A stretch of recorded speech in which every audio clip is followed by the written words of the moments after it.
Hello everyone, welcome to my channel Ganit Guru. और मैं अभिषेक सिंह आज फिर हाजिर हूं अपने एक नए वीडियो के साथ। ये जो वीडियो है ये इंडिसेस चैप्टर का मल्टीपल चॉइस क्वेश्चन वाला पोर्शन है, जिसमें कुछ बच्चे रिक्वेस्ट किए थे कि सर इस पोर्शन को थोड़ा सॉल्व करके बता दीजिए ताकि मेरा पूरा एक्सरसाइज ब्रीफ में रिवाइज हो जाए। तो उसी के लिए आज हम ये वीडियो बना रहे हैं। ये छोटा वीडियो है लेकिन इंपॉर्टेंट वीडियो है, कहीं भी वीडियो को स्किप मत कीजिएगा, पूरा वीडियो देखिएगा, बहुत कुछ सीखने के लिए इससे मिलेगा। ठीक है, इसमें बेसिकली हम जो यूज करेंगे वो लॉज ऑफ एक्सपोनेंट्स ही हैं, उसी को यूज करना है। तो शुरू करते हैं हम आज का वीडियो। लेकिन आप वीडियो शुरू करने से पहले चैनल को लाइक और सब्सक्राइब करना बिल्कुल नहीं भूलिएगा। तो हम शुरू करते हैं आज का वीडियो। तो इसमें पहला जो एमसीक्यू क्वेश्चन है वो क्वेश्चन है find the value of 5 1/16 whole to the power -3/4। इसका चार ऑप्शन दिया हुआ है, 4/9, 9/4, 27/8 और 8/27। इसको सॉल्व करने के लिए हम लोग क्या करेंगे, सबसे पहले इसको हम लोग फ्रैक्शन में लिख लेंगे। क्या दिया हुआ है हम लोगों को, 5 1/16 होल टू द पावर -3/4, यही दिया हुआ है। इसको जब हम लोग फ्रैक्शन में लिखेंगे तो ये कितना हो जाएगा, 16 25 80 और 1 81, 81/16 होल टू द पावर -3/4। ठीक है, इज इक्वल टू, इसको हम लोग और क्या लिख सकते हैं, 81 को लिख सकते हैं, 3 तिया 9 तिया 27 तिया 81, मतलब 3 का पावर 4 हो जाएगा 81। और 16 को क्या लिख सकते हैं, 2 का पावर 4 लिख सकते हैं, और इसका होल पावर कितना हो जाएगा, -3/4। ठीक है, इक्वल टू, अब 3 का पावर भी 4 है, 2 का पावर भी 4 है, तो इसको हम 3/2 का होल पावर 4 लिख सकते हैं। तो अब हम लोग इसको लिख लेंगे 3/2 होल टू द पावर 4, और इन सब का पावर कितना है, इन सब का पावर है -3/4। ठीक है, अब एक्सपोनेंट में हम लोग पढ़ चुके हैं a to the power m to the power n अगर रहता है तो इसको हम लोग लिख सकते हैं a to the power m into n। तो यहाँ पे क्या होगा, पावर मल्टीप्लाई हो जाएगा। तो पावर मल्टीप्लाई करेंगे तो क्या हो जाएगा, 3/2, इसका पावर कितना हो जाएगा, 4 इंटू -3/4 हो जाएगा ना, दोनों का पावर मल्टीप्लाई हो जाएगा। अब 4 4 हो जाएगा, यहाँ कैंसिल आउट, बचेगा कितना, 3/2 का पावर -3। तो देखिए अब यहाँ पे हम लोग दो चीज कर सकते हैं। हम लोग क्या सीखे हैं एक्सपोनेंट में कि a टू द पावर अगर -m है तो इसको हम लोग लिख सकते हैं 1/a to the power m, एक ये लिख सकते हैं। या अगर कोई फ्रैक्शन दिया हुआ है, जैसे कि a/b का पावर -m दिया हुआ है, तो इसको हम लोग डायरेक्टली लिख सकते हैं b/a का पावर m। ठीक है, लिख सकते हैं ना। तो यहाँ पे हम लोग इसी का यूज करेंगे, नीचे वाले का, a/b का पावर -m है, इसको हम लोग लिख सकते हैं b/a का पावर m। तो इसको हम लोग अब लिख सकते हैं 2/3 का पावर क्यूब। अब ये कितना हो जाएगा, 2 का पावर क्यूब कितना हो जाएगा 8, और 3 का पावर क्यूब कितना हो जाएगा 27। तो आंसर कितना हो जाएगा 8/27, और ऑप्शन में कौन सा है मेरा, डी नंबर। ठीक है, तीसरा क्वेश्चन जो है, तीसरे क्वेश्चन में कहा जा रहा है the product of cube root of 2 into 4th root of 2 into 12th root of 32 equals, इसमें चार ऑप्शन दिया हुआ है, √2, 2, 12th रूट ऑफ 2 और 12th रूट ऑफ 32। इसमें कौन सा आंसर होगा। तो इसको भी सॉल्व करने के लिए सबसे पहले जो हम लोग क्या करेंगे, सबको पावर में कन्वर्ट करेंगे। जैसे यहाँ पे लिखा हुआ है cube root of 2 into 4th root of 2 into 12th root of 32, इसको हम लोग पावर में कन्वर्ट करेंगे तो क्या हो जाएगा, 2 का पावर 1/3 हो जाएगा, यहाँ पे क्यूब रूट ऑफ 2 है तो यहाँ पे हो जाएगा 2 का पावर 1/4 हो जाएगा, और यहाँ पे क्या हो जाएगा 32 का पावर 1/12 हो जाएगा। ठीक है, 32 है, 12th रूट ऑफ 32 है, तो इसको 32 का पावर 1/32 लिख सकते हैं। इक्वल टू, इसको फिर क्या हम लोग लिख सकते हैं, 2 का पावर 1/3 अभी इसी तरह छोड़ देते हैं, 2 का पावर 1/4 भी इसी तरह छोड़ देते हैं, और 32 को हम लोग किस तरह लिख सकते हैं, 2 दूनी 4 दूनी 8 दूनी 16 दूनी 32, 2 का पावर 5, तो इसको हम लोग लिख सकते हैं 2 का power 5 whole to the power 1/12। ठीक है, अब इसको हम लोग फिर से लिखेंगे 2 का पावर 1/3 इंटू 2 का पावर 1/4 इंटू 2 का पावर, यहाँ क्या होगा, पावर मल्टीप्लाई हो जाएगा, मतलब 5 इंटू 1/12, मतलब ये हो जाएगा 5/12।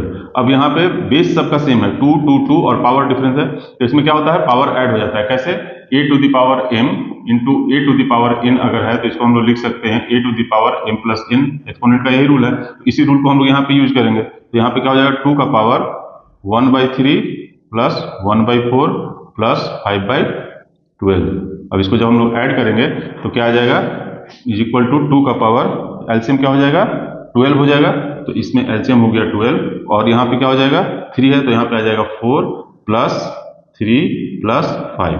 ठीक है, इज इक्वल टू 2 का पावर कितना आ जाएगा, 4 3 7 5 12/12, 12 12 कैंसिल आउट हो गया, आंसर कितना आ गया 2। तो इसमें आंसर कौन सा हो जाएगा, बी नंबर 2। ठीक है, समझ में आ गया। अब अगला क्वेश्चन जो है वो क्वेश्चन है the value of fourth root of 81 का पावर -2 इज, मतलब इसको हम लोगों को सबको पावर में कन्वर्ट कर देना। सबसे पहला काम हम लोगों का क्या होना चाहिए, पावर में कन्वर्ट करना। तो इसको हम लोग लिख सकते हैं इक्वल टू 81 का पावर -2 है और इसका होल का पावर कितना हो जाएगा 1/4। ठीक है, फोर्थ रूट है तो फोर्थ रूट को हम लोग हटा दिए। अब हम लोग इसको क्या लिख सकते हैं 1/81 का पावर 2, ठीक है, और होल पावर कितना हो जाएगा 1/4। अब जब हम इस पावर को ऊपर नीचे अलग करेंगे तो 1 का पावर 1/4 तो 1 ही रह जाएगा और नीचे में कितना हो जाएगा 81 का पावर 2 का पावर 1/4। ठीक है, 81 स्क्वायर था उसको पावर 1/4 हो गया इक्वल टू, फिर ये क्या हो जाएगा 1/81। और जब पावर का पावर होता है तो क्या कहते हैं, पावर को मल्टीप्लाई कर देते हैं 2 इंटू 1/4, 2 2 जा 4, मतलब कितना हो जाएगा 1/81 का पावर 1/2 बचेगा। अब 81 का पावर 1/2 का मतलब क्या हो गया, स्क्वायर रूट है 81 का, मतलब रूट अंडर 81, और इसका मतलब क्या हो जाएगा 1/9। तो 1/9 ऑप्शन में देख लेना कहाँ है, ये है, तो ये नंबर सही हो जाएगा। ठीक है, क्लियर है, कुछ नहीं करना, सिर्फ एक्सपोनेंट के रूल का यूज करना है। जितना भी रूट में दिया हुआ है सबको पावर में कन्वर्ट करना है और उसके बाद लॉज ऑफ एक्सपोनेंट को यहाँ पे अप्लाई कर देना है, सारा क्वेश्चन ऑटोमेटिकली सॉल्व हो जाएगा। कैलकुलेशन सही रखना है, कैलकुलेशन पर ध्यान देना है। अब नेक्स्ट क्वेश्चन जो है ये थोड़ा अलग टाइप का क्वेश्चन है। इसमें पावर को क्या किया है ना, फ्रैक्शन की जगह पॉइंट में लिखा हुआ है, डेसिमल में। तो इसको सॉल्व करने के लिए सबसे पहले हम लोग जो डेसिमल में है ना उसको फ्रैक्शन में चेंज कर देंगे।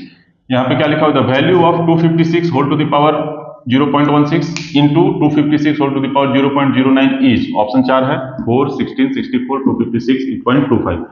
अब इसको हम फ्रैक्शन में पहले कन्वर्ट करेंगे, क्या करेंगे 256 का पावर कितना दिया हुआ है 0.16 इंटू 256 का पावर कितना दिया हुआ है 0.09। ठीक है, इसको हम लोग लिख सकते हैं 256 का पावर 16 और पॉइंट के बदल 1 और उसके बाद 2 डिजिट है तो 2 0, मतलब 16/100 हो गया। उसी तरह ये हो जाएगा 256 का पावर 9/100, पॉइंट का 1 और इसके बाद 2 डिजिट है तो 100। अब दोनों का पावर में डिनोमिनेटर क्या है 100 है और बेस दोनों का सेम है, तो जब बेस सेम होता है तो क्या करते हैं पावर को ऐड कर देते हैं। तो इसका हो जाएगा 256 whole to the power 16/100 plus 9/100। ठीक है, इक्वल टू कितना लिख देंगे हम लोग 256 का पावर 100 हो गया एलसीएम और ऊपर में हो जाएगा 16 प्लस 9। ठीक है, तो इसको अब हम लोग फिर से लिख सकते हैं इक्वल टू 256, 16 और 9 कितना हो जाएगा 25, तो ये हो जाएगा 25/100, ये कट जाएगा फोर्थ टाइम, तो ये हो जाएगा 256 का पावर 1/4। ठीक है, अब 256 को हम किस चीज का पावर 4 लिख सकते हैं, तो जब इसको फैक्टराइज करेंगे तो हम लोग को पता चलेगा 4 इंटू 4 इंटू 4 इंटू 4 क्या होता है 256 होता है। 4 चौका 16, 4 चौका 16 और 16 गुना 16 कितना हो जाएगा 256। तो 256 को हम लोग क्या लिख सकते हैं 4 का पावर 4 और whole to the power 1/4 is equal to क्या हो जाएगा 4 का पावर 4 इंटू 1/4, 4 4 कैंसिल आउट हो गया, आंसर क्या हो जाएगा 4। तो इसमें देख लेंगे आंसर कौन सा है 4, ये नंबर, तो ये हो जाएगा इसका आंसर। ठीक है, क्लियर है। अब नेक्स्ट क्वेश्चन जो है ये थोड़ा सा अलग टाइप का क्वेश्चन है। अलग टाइप का क्वेश्चन इसलिए है क्योंकि क्वेश्चन में कुछ दिया ही नहीं हुआ है, आपको एक तरह से यहाँ पे 4 क्वेश्चन को सॉल्व करना है। इसमें पूछ दिया है क्या which of the following is equal to x. इसमें जो नीचे 4 एक्सप्रेशन दिया हुआ है ABCD में, A में, B में, C में और D में, इन चारों में से किसका वैल्यू x के बराबर होगा। मतलब हम लोगों को बारी बारी से सबको सॉल्व कर करके देखना होगा कि किसका वैल्यू x के बराबर आता है। तो एग्जाम में हम लोगों के पास उतना टाइम नहीं रहेगा कि हम लोग एक एक क्वेश्चन को बारी बारी से सॉल्व करें, तो ये आपके प्रैक्टिस पे डिपेंड करता है कि आप देख करके अंदाजा लगा लें कि कौन सा x के बराबर आ सकता है, या आप उसको मन ही मन में सॉल्व करके देख लें। लेकिन यहाँ पे हम लोग क्या करेंगे 1 बाय 1 सबको सॉल्व करके देखेंगे कि किसका वैल्यू x के बराबर आता है। वो इसलिए क्योंकि जितना ज्यादा हम लोग सॉल्व करेंगे ना उतना ज्यादा कॉन्सेप्ट दिमाग में घुसेगा। तो पहला वाला जो दिया हुआ है ये नंबर, इसमें दिया हुआ है x का पावर 12/7 माइनस x का पावर 5/7। ठीक है, इसमें हम लोग कुछ कर ही नहीं सकते हैं। क्यों नहीं कर सकते हैं, क्योंकि एक्सपोनेंट में ऐसा कोई रूल नहीं है जो कि बीच में माइनस साइन हो और या प्लस साइन हो और बेस सेम हो और पावर अलग अलग। जैसे अगर हम आपको दे दें कि x² और प्लस x इसको सॉल्व कीजिए, यहाँ x का पावर 1 है, तो ये एक क्वाड्रेटिक इक्वेशन में कन्वर्ट हो जा रहा है। इसको सॉल्व करने के लिए हम लोग को इसको फैक्टराइज करना होगा। तो कहने का मतलब या एक्स स्क्वायर माइनस एक्स कर दें, माइनस रहे या प्लस रहे, एक्सपोनेंट में उसके लिए कोई रूल नहीं है, इसलिए यहाँ पे हम लोग इसको कुछ भी नहीं कर सकते हैं, ये जैसे कि तैसे ही रह जाएगा, इसलिए पहला ऑप्शन तो सीधे खत्म हो गया। अब आते हैं दूसरे ऑप्शन पे, बी में लिखा हुआ है 12th रूट ऑफ एक्स का पावर 4 और होल टू द पावर 1/3।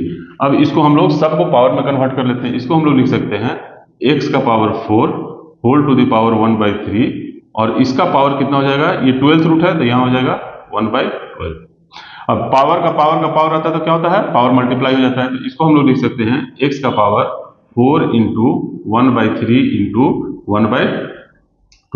अब 4 से 12 को कट करेंगे तो 4 तिहाई 12, तो इक्वल टू ये कितना हो गया, x का पावर 3 3 जा 9, मतलब x का पावर 1/9।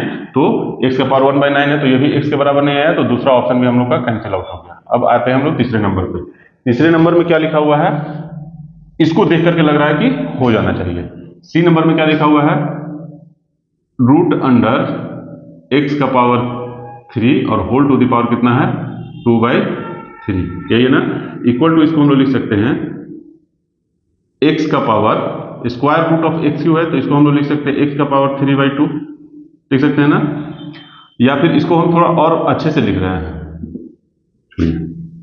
इसको हम लोग क्या लिख सकते हैं, x का पावर q है और इसका पावर कितना हो जाएगा 1/2 हो जाएगा। क्यों, square root of x cube है तो एक्स क्यू का स्क्वायर रूट दे दिए और इसका होल पावर कितना दिया हुआ है 2/3, ठीक है, इज इक्वल टू ये क्या हो जाएगा, अब पावर सब मल्टीप्लाई हो जाएगा, पावर का पावर है तो x का पावर 3 इंटू 1/2 इंटू 2/3। अब देखिए यहाँ पे 2 कैंसिल आउट हो गया, 3 कैंसिल आउट हो गया, आंसर क्या आ गया x। इसका मतलब कि यही वाला एक्सप्रेशन हम लोग का क्या होगा, सही आंसर होगा।